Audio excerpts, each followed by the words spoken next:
2024 group டிஏக்கான certificates upload இப்போ முடிஞ்சிடுச்சு. அடுத்த ப்ராசஸாக உங்கள் சர்டிஃபிகேட்ஸ் எல்லாம் டிஎன்பிசி வெரிஃபை பண்ண ஆரம்பிச்சிருவாங்க. உங்கள் சர்டிஃபிகேட்டில் ஏதாவது இஷ்யூ ஏதாவது ப்ராப்ளம் இருந்துச்சு அப்படின்னா டிஎன்பிசி ரீ அப்லோட் அப்படின்னு ஒரு ஆப்ஷன் இப்போ கொடுப்பாங்க. ரீ அப்லோடில் யாராருக்கு இஷ்யூ இருக்குதோ அவங்க லிஸ்ட்டை தனியாக அதுக்கு பிறகு அனுப்புவாங்க. அவங்களுக்கு இண்டிவிஜுவல் மெமோவும் அனுப்புவாங்க. அதில் எந்த சர்டிஃபிகேட் உங்களுக்கு ப்ராப்ளம் இருக்குது அப்படின்னு சொல்லி அதையும் அனுப்புவாங்க.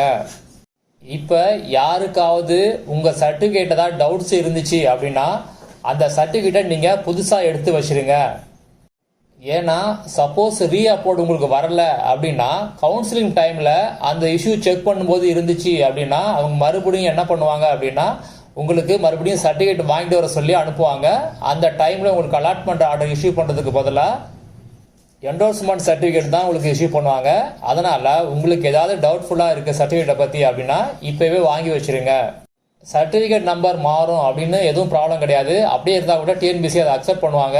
ஏன்னா நீங்கள் அப்ளிகேஷன் ஒன்று கொடுத்துருப்பீங்க, இப்போ வேறு ஒன்று அப்லோட் பண்ணியிருப்பீங்க, அடுத்தது ஒன்று புதுசாக ஒன்று எடுத்தால் கூட ஒன்றும் ப்ராப்ளம் வராது.